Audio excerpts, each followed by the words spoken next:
Welcome to the Postpartum is Forever podcast. My name is Katura Stoltenberg. I am a mother of 2 young men and a postpartum doula. This podcast is dedicated to all mothers and is a place to hear honest, relatable conversations with the intention of helping mothers feel seen, heard, supported, and valued. I believe that postpartum is forever and that sharing our stories is a powerful way that we facilitate connection with ourselves, our children, and our community. Thank you for being here. Please note, this episode shares an experience of stillbirth. Please use discretion when deciding if this episode is right for you. Today, a mother named Fatima shares her experience of birthing 3 children, whereby one of them, her daughter, was born still. While this is understandably a sensitive and painful topic, Fatima speaks so gracefully about her beautiful, serene and intimate birth in which she met her baby girl and then bravely farewelled her. This topic can trigger the pain of loss, particularly the loss of a child, and I ask that you listen with self-compassion and reach out for support if this has been your experience.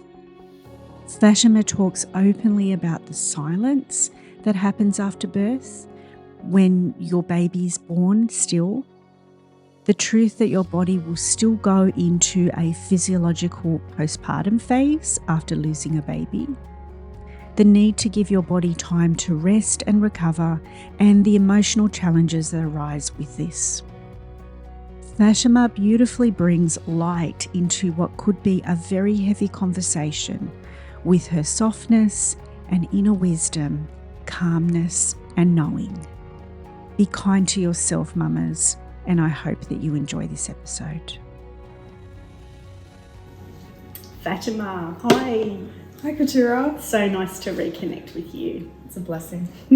We used to have some beautiful conversations, didn't we? We certainly did. You are quite the deep thinker and conversationalist, I would say. Yeah, I certainly always walked away feeling a lot richer from having spent time with you. So I'm so grateful to reconnect. So could you introduce yourself, how many children you have, and maybe a little bit about your profession as well? I'm a mother to 2 boys. One is about 1 year and 3 months, and the other is about 4.5 years old. I've also a mother to a baby girl up in heaven. In addition to my main role, being a mum, I am also an academic and a researcher at a university working in medical science and medical research. And I'm also the director of a social enterprise that is trying to disseminate information and advocacy for families who've actually lost their babies and providing a place of support or a place of solace where they can find like-minded individuals who've got lived experience of baby loss or infertility, birth trauma, particularly those from diverse communities. So interesting. Yeah, I can see why we used to have such enriching conversations. With your birthing space, would you recommend having mothers and mother-in-laws? How did you feel? Did you feel like you were also holding space for them as well? Or were you able to go within to birth your baby? Right, so I guess in my first experience, for who I was then, and for the way my relationships were with both of them, I actually felt it was important to give them that opportunity. I really did. I actually felt that it was really important for them to be present, and I also wanted to be gracious enough to allow them the space to be there. However, in hindsight, after I understood what birthing was really like and what the postpartum space was really like, for me anyway, I would recommend that who you select to be in your birthing space is really thought about. The birthing space is a very sacred space. It's meant to be your space and it's to be an empowering and safe space. And the energies and vibrations from others, not only your birthing partner or birthing support person, whether it's your mother or your mother-in-law or a sister, but also the healthcare professionals as well. Every single one of their energies and vibrations in that space can really impact your journey through birthing. And I would say that before you are people-pleasing and creating space for others, try and really factor in how important this moment for you is going to be. Yeah. I couldn't have put it better myself. Yeah. Yeah, so it's not so much who's there, but what impact are they going to have in your sacred space? That's right. Yeah. Are they going to be supporting you? Do they understand what birth is? Do they know how to hold space for you to be able to do your thing? So, yeah, I think it's really important that you are selective about who you allow into that space. So if we move on to postpartum, you didn't do a lot of planning for the postpartum number one, would you say? Or? Look, I did a bit of research as to what I thought I would need. So things like my nutrition, understanding what I thought I would need, but the practicalities of it was very, very difficult because I obviously had never had a newborn, so I didn't realise how much time they actually consumed. So although I'm quite well versed as to what to eat, I couldn't get up and make those meals for myself, right? So I did often find myself slacking off a little bit. My mother was great in that space where she did provide some of the cultural broths that are known to be warming and nurturing, and are universal in the way they sort of help mothers sustain their nourishment afterwards, especially for breastfeeding. There was a lot of that sort of support. But admittedly, that only happens for the first week postpartum or 2 weeks postpartum. It's important to understand that I needed that for about a year or longer, okay? Especially because I did choose to breastfeed for about 2 years. And so I really felt that I needed that preparation to keep going for me. And things like exercise and, you know, other sort of spaces of sleep, mental health, I kind of outsourced a little bit of that, and I was fumbling my way through it. Like I knew I needed the support, and then I just tack it on because it was an experience that I wasn't completely prepared for, but I was learning on the job. Yeah.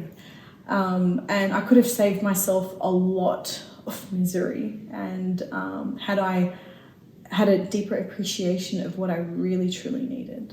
Yeah. It's one of those things though, isn't it? It's sort of in hindsight, you know these things.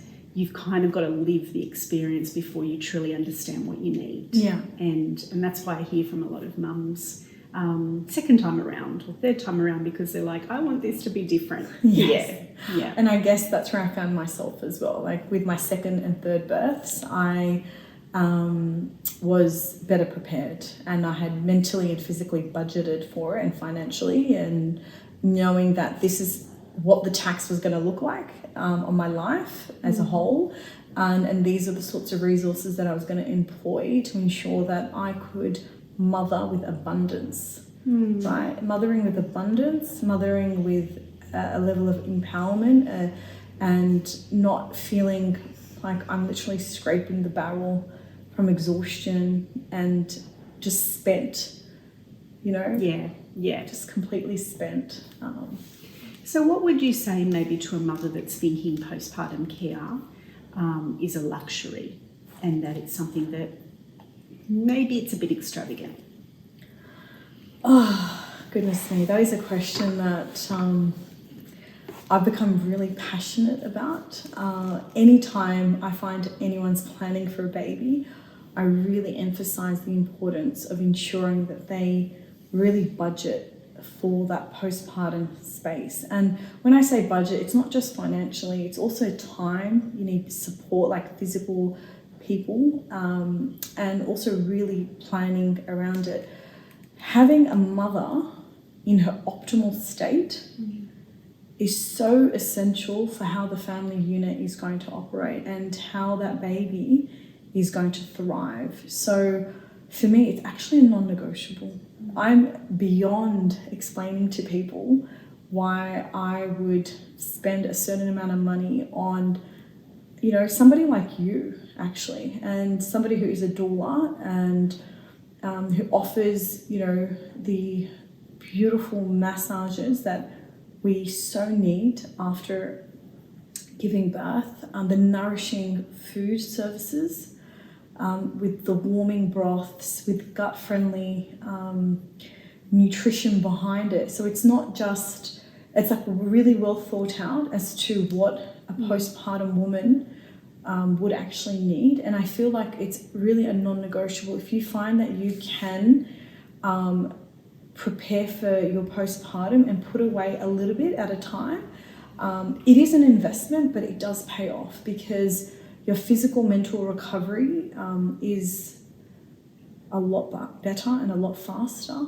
and you can actually be a bit more present for your baby. Yeah. And when you see your baby is, you're looking forward to those connection times, you're looking forward to the feeding times, you're looking forward to the changing of nappies, rather than dreading it because of how exhausted and how spent you are. And how achy you are. You're in pain. A lot of people forget that every part of your body is still battered and bruised. So it's really important having a soothing touch and soothing foods and a soothing space. And sometimes if you can't create that for yourself and you don't have a supportive partner that can do that for you, or some family and friends, then you do need to outsource. And to create that village, unfortunately, you do need to budget for it, Yeah, nice. Yeah, you spoke about that so eloquently. Yeah, but it really is a no-brainer. It really is. The bottom line. Yeah. And even if we do have supportive family in our life, it's still not enough, because we also want our partner to be available for us, and not just to be available for other siblings or for cooking or for doing all the chores. We want to enjoy and kind of connect and bond along with them. So somebody that's supporting the family takes the load off the other family members as well. I agree with that, and I think that they are often forgotten in the fact that they've also become parents, and they need support too. Yeah. So a lot of the attention is placed on the mother, and not enough. Can I also put a caveat in? But then they get literally nothing. Yeah. And they are shouldering quite a lot, and I need to acknowledge that.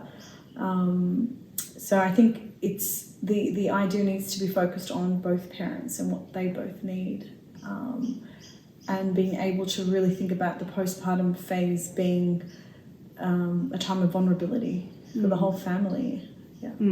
Yeah, totally agree.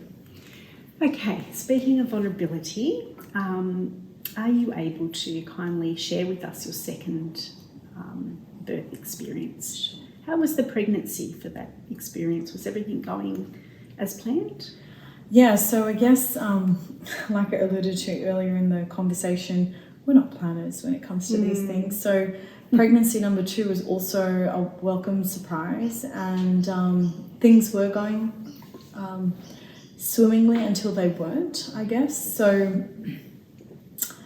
I physically was fine, and I was physically carrying okay, and then we got some news that things were not going okay for our baby.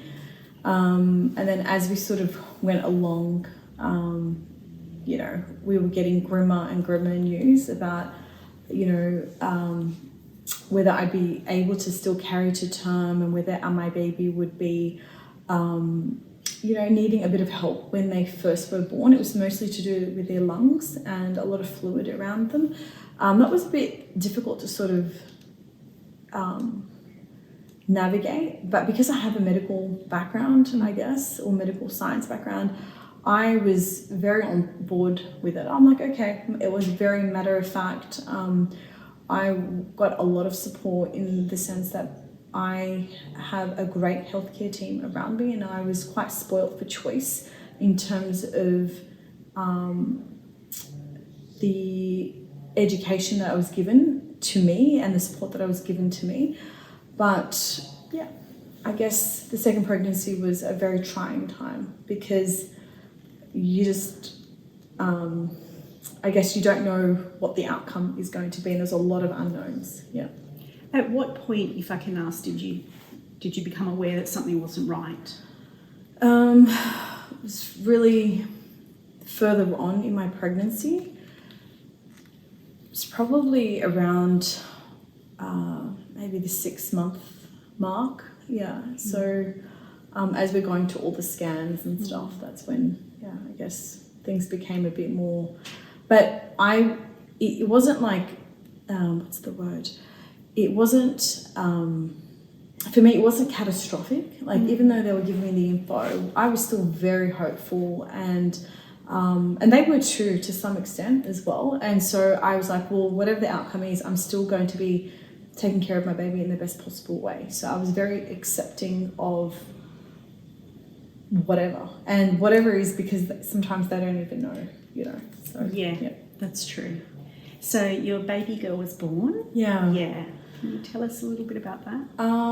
So unfortunately, I was going in for a bit of a routine scan, and I got those dreaded words, that there was no heartbeat. And it was during a time where we were in lockdown. We're up on the northern beaches were in lockdown because there had been a COVID outbreak. And so it had impacted, the North Shore, and the hospitals here had really, really strict policies. So I actually had to go in for my scan on my own. And I just thought it was going to be a routine scan. They were just going to sort of update me on how things were going. And I didn't expect to hear those words. And that was quite a very surreal sort of experience where like time kind of stops and blurs and twists and turns, and you're thrusted into this parallel world. But you really are, because you almost don't think your legs are no longer on earth, if that makes sense. You're just up in this space. A quick word from me. I trust you are enjoying this episode. I know that if you are listening to this podcast, you are likely a woman who deeply cares about her mothering practices. I invite you to sign up to my email list found on my website, motherhoodwithkatura.com.au, for semi-regular emails that include blogs, recipes, and information relating to a variety of motherhood topics. If you are pregnant or know someone who is, head over to my website and sign up to receive your free copy of the postpartum checklist and important contacts list. And so that we can get these conversations out to more mothers, I'd be grateful if you could like, share, and review this podcast. It really does make a difference. Back to the episode. And so the next moments were the receptionist came and sat with me, because she had been a midwife apparently in another life before she worked for this doctor, and she just sat with me because she knew my partner wasn't with me, and I needed to wait to go get further, like another scan, to just confirm that the little ultrasound that he was using in the suite could be confirmed with something a little bit more high tech, had high resolution, I guess. So she sat next to me, and that was interesting, because I didn't sit inside the reception space where all of the other blooming families who were ready to go in to get their, tick off their next time point for their screening, and to sort of talk about what their plans were for their baby and where they're going to give birth and what their birth preferences were. So I sat out. I don't know why I left that room. Like, I had left the doctor's office to go and wait, but I waited in the corridor, and then all of a sudden I see her come and sit right next to me, and she didn't look me in the eye. She was just looking straight ahead, and then she just put her hand on my leg, and she's like, look,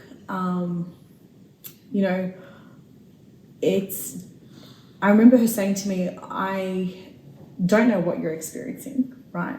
But she goes, I've been a midwife for decades, and I can tell you that the next moments in your life are going to be quite defining for you. So try and ground yourself so that you're mindful of what you're going to do next. It's very interesting, because it was like an angel had popped out of nowhere to sort of bring me back into my body, if that makes sense.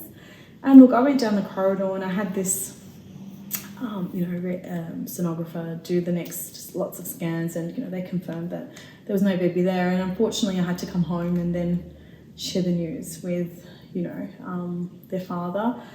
And I was given the option of either going home and waiting it out to see whether my baby would trigger, natural labor and the birth process, or actually get it induced medically, down the corridor.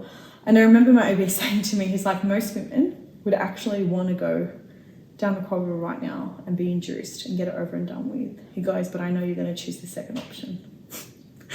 And I was like, oh, okay, that's quite, Insightful. Insightful, yeah. I had built a bit of rapport with him. He's an incredible obstetrician. And so, yes, I did take the second option and I waited it out. And I must admit, I can't express to you in words the feeling of carrying death inside your living body. It's just something I can't put into words, and I have thought about often, like, how was I carrying a dead being inside me? And I was quite pregnant, 7, almost 8 months. So how do it's a very surreal thing. And I also would like to share that I had my little toddler who was about he was about 18 months old.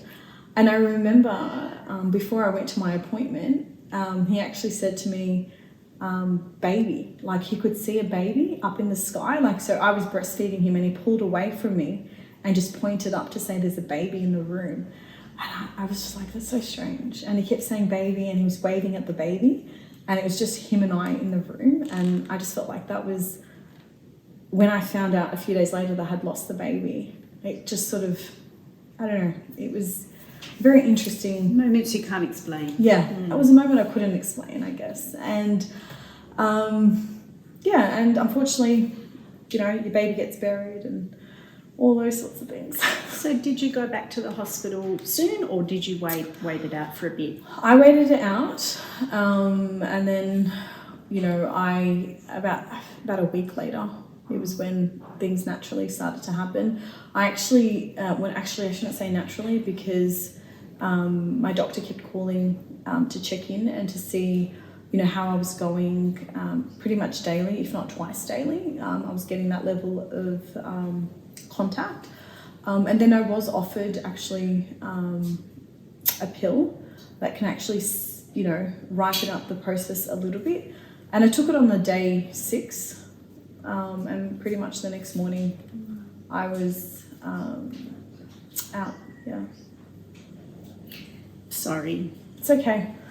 It's I love sharing it in some ways, because I feel like there needs to be a level of awareness and understanding of what families can go through when they experience a loss at this term, I guess. And what people forget, or it doesn't even cross their mind, is that you're a pregnant woman and that your body's going to actually react in the same way to some extent. So after I had delivered my baby, and I actually had to deliver my baby, a lot of people, there's no understanding that when your baby dies, it doesn't just magically disappear. Yeah. It doesn't just go into thin air. It doesn't resolve. Because whenever I shared my story, people were like, what's that detail about, And it's like, you need to deliver your baby. And most of us, when we're delivering our baby, we're looking forward to meeting our children, our babies. And so there's an internal intrinsic drive to help along with that birthing process, and a lot of the motivation that you get from your healthcare team is because, you're closer to meeting your baby. Yeah. There's a lot of joy surrounding the experience. That's right. A lot of joy and a lot of, anticipation, I guess, of what your baby's going to look like, how they're going to sound like, what are they going to smell like. I experience that still. And it's uncomfortable to share, because I wasn't teary. I wasn't sad. I was so thrilled to be able to meet her. And in the birthing space, it's still very empowering, and it was a bit of a redeeming birth compared to my first one, because it was just me, her father, and the midwives and doctor, because obviously, they already knew my baby has passed, there wasn't as many intrusions. So we were kept in a dimly lit space, and it was just so serene and beautiful. And I remember calling her name out as I delivered her, and it was such an empowering birthing experience, even though my baby wasn't alive. And I still got to hold her and cuddle her and speak to her and spend time with her. And for me, that was really helpful. Yeah. Thank you. Thank you for sharing that, because I think you've raised a couple of things in that there is kind of this silence about what happens in between if someone has lost a child. Yeah. So they're pregnant and then they bury their child, but how does the baby actually enter the world? So that's good. And also I think that there's a lot of silence about this because it can be perceived as being something horrible and awful and something that you want to just forget about and not want to immerse yourself in, because you just want to get the procedure over with so that you can say goodbye and move on. But as you so beautifully described, it was quite a beautiful birth, an undisturbed, peaceful, beautiful moment that you had with your little girl. What was her name? Her name was Aya. Aya. Aya is a name that we chose for her. It means sign in Arabic when translated, but it's also a Japanese name and also a Hebrew name, and can mean bird in both of those languages. And for me, because I'm Muslim and I attempt to practice my faith, we believe that children who pass it's a term called birds of heaven. And so regardless of what the child's faith is or what the child's, in what circumstances they're born and dying in, they're all elevated to heaven, and they're actually waiting for their parents at the gates of heaven. And so we thought that was quite a fitting name, and also a sign for us to sort of remember that, and we often forget this mainly because of the images that we see on our socials, and we're all, we've all been sort of indoctrinated, I guess, if the word is, of what pregnancy and birth is, and no one really wants to talk about one major outcome of pregnancy, which is death. And so for me, I took that experience as, this is a sign that we need to always think of birth and death as being closely aligned, and it's a privilege to be able to carry life. And I drew on my faith where a woman who has given birth and has lost her baby, she's highly revered and esteemed. She's almost like the mother of all mothers, because the pain of losing that baby is so great. And I often find myself lost for words to express to people how painful it is, because unless you've actually gone through it, and even myself, like I considered myself an empathetic person, and I thought I would understand, but it's not until you kind of go through it that you're like, okay, I now understand why this is such a huge challenge and test of this world. So yeah, for sure. Yeah. Can you express how you felt in those early sort of hours and days? Or did you feel quite numb and surreal? In the birthing suite, I felt very empowered. It was like that redeeming birth that I mentioned earlier. And I felt in my own experience that I was given the space to just be with her and to be as a family and to sort of do what we needed to do, right? However, this hasn't been the experience of a lot of people that I've interviewed through my work at the Still Nest, the Still Nest podcast. They've expressed that during those initial moments, they were not given that, and it has really impacted them, and it's decades later, and they're still in a lot of unhealed pain from those initial moments. I was given those moments, which was really helpful. But then it was literally the next day, I'm discharged. I come home and prepare for a funeral and for her burial, quickly have a shower, grab a gown, and get out of the house within a few hours. In Islam, we love to bury our dead quickly. It's the way we honour them, because we also feel like their spirit's still around, and it's the most respectful things to get them quickly covered and back into their resting space as soon as possible. So for me, it was very quick. But we were surrounded by friends and family for about 3 days because we had an open house with restrictions because of COVID as well. And I think that was really helpful. They allowed things to be light and calm, and we felt really loved as a family because, you know, everyone that joined us was genuinely open to understanding, you know, why, you know, about the loss and how they could be there to support us. But then after everyone's gone, then you're left with your grief and your pain. And I feel like for me, it was a bit of a slow burn. I actually planned to go back to work, and I did go back to work a week later. So can you imagine a mother who has birthed a live child going back to work a week later? Yeah. So imagine birthing a dead child and then going back to work a week later. I was not in the right headspace. I really wasn't. And nobody tapped me on the shoulder to slow me down because nobody else knew what to do. Even HR from work, they were super supportive, but they were happy to go with whatever I wanted, but I didn't even know what I wanted. Do you think you were just trying to distract yourself or to get back into some sort of normality, as it were? Or I felt like it was the expectation to go back to work because I've got no baby. I've got no baby, so I'm not obviously, you know, breastfeeding and having sleepless nights. I should just get back to work because why should I take time off work if there's no reason to? Like, that was where my headspace was at. I've got no baby, might as well go back to work. But little did I know that my body was still acting like it was postpartum. So I would be waking up 3 to 4 hours every night thinking there was a newborn in my room crying. So my body was still adjusting to the fact that I wasn't pregnant, that there was no real live baby. I just lasted a couple of days and then I just didn't go back to work for several months actually. Yeah.